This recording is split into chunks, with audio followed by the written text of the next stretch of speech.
And this is the beginning of the game of violence. They didn't think it up all by themselves, of course. They had an excellent manual, a regular do-it-yourself pamphlet, a crime and horror comic book. And they learned their lesson well. I'm not suggesting that comic books instilled violence in the minds of these boys. I've never heard any responsible person suggest that. What I am suggesting is that crime and horror comic books stimulate outbursts of destructive violence that might otherwise have been channeled into much less antisocial activity.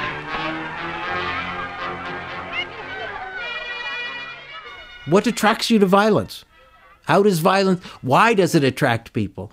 And Wortham is out of the mainstream when he does not think violence is necessarily an innate thing. He talks about animals have their element of violence, but they also care for other animals. I mean, Wortham sees a complexity.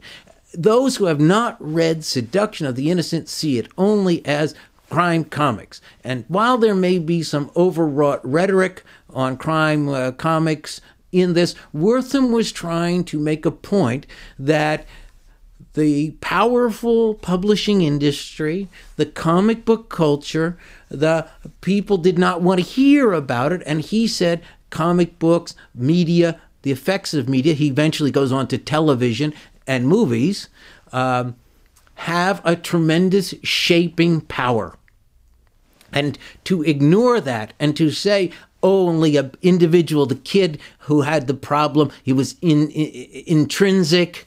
He argues that you need to see all factors in the manifestations of violence or the manifestations of antisocial behavior. And one of those important things is the culture and what shapes the culture. And Wortham is very perceptive in arguing that at this time, comic books, violent media, it later changes more to television and movies, have a tremendous shaping.